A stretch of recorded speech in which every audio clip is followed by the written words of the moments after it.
Hello students, hope आप सब अच्छे होंगे। मैं आपका फ्रेंड मेंटर गाइड नवीन मिश्रा आप सबका एफएमजी क्लासेस में बहुत बहुत स्वागत करता हूं। तो चलिए हम क्लास 11 का सीक्वेंस एंड सीरीज चैप्टर का क्वेश्चन नंबर 15 करते हैं एक्सरसाइज 9.2 से। चलिए क्वेश्चन 15 का देखिए, यहाँ पे एक नया कॉन्सेप्ट है अरिथमेटिक मीन का। वो कॉन्सेप्ट यूज करके यहाँ से क्वेश्चन पूछा गया है कि बोला गया है कि if an plus bn divided by an minus 1 plus bn minus 1 is arithmetic mean am means arithmetic mean। Confuse नहीं होना है एपी और एएम में। एपी क्या होता है? अरिथमेटिक प्रोग्रेशन होता है, जिसके लिए आपके पास दो फॉर्मूले हैं, nth टर्म का और समेशन का। और ये एएम होता है वो अरिथमेटिक मीन होता है। और इसके लिए आपके पास एक फॉर्मूला है, अगर दो नंबर्स ए एंड बी के बीच अरिथमेटिक मीन पूछा जाए तो ए प्लस बी बाई 2 उसका एक फॉर्मूला होता है। तो find the value of N. अब इस एन का वैल्यू क्या होगा अगर ये अरिथमेटिक मीन है ए एंड बी के बीच। तो चलिए सबसे पहले तो फॉर्मूला देख लेते हैं आपकी अरिथमेटिक मीन ए एम, जिसको हम बोलते हैं arithmetic mean. Arithmetic mean between two numbers A and B, इसका फॉर्मूला क्या होता है? a plus B by 2। दो नंबर के बीच अरिथमेटिक मीन का फॉर्मूला ये हो गया। अब हमसे पूछा क्या जा रहा है, क्वेश्चन में दिया है कि ये जो बड़ा टर्म दिख रहा है भारी भरकम, वो क्या है? एम है।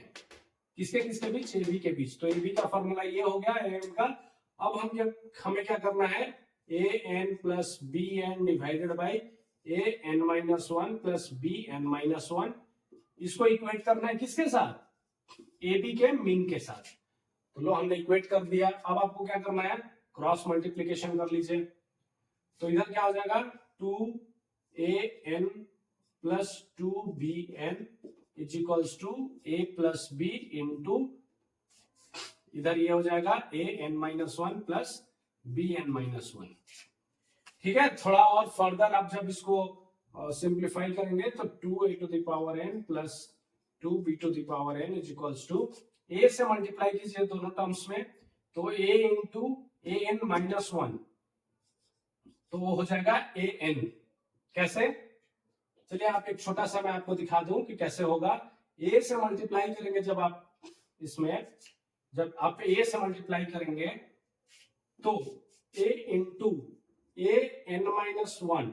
एन माइनस 1 का क्या मतलब होता है? a into a to the power n divided by a N minus 1 का मतलब ये होता है।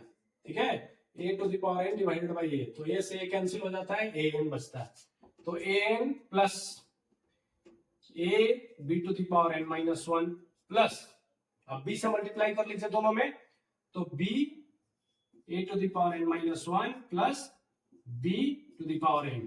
ठीक है, क्योंकि b into b to the power n minus 1 similar as bn।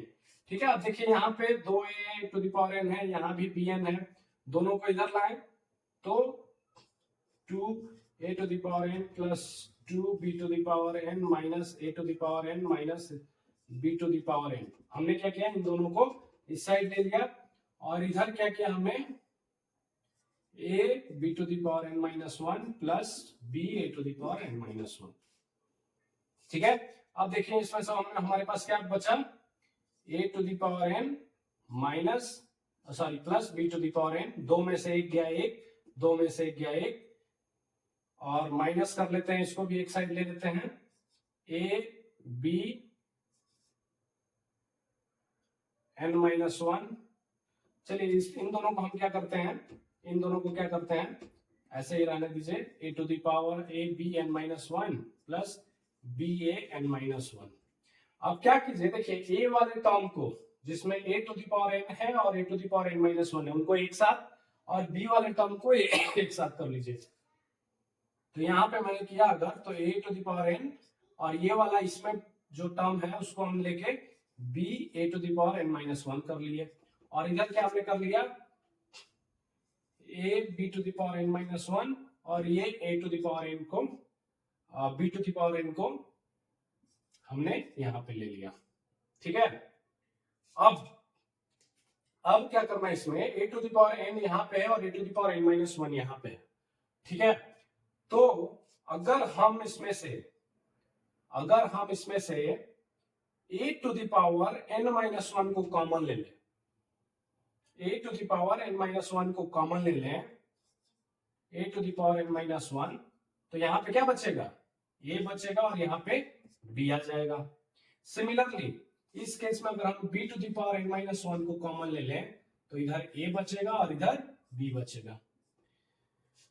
आपको समझ में आ रहा है ना, b to the power n minus one का क्या मतलब होता है, b to the power n minus one का मतलब होता है b to the power n divided by b।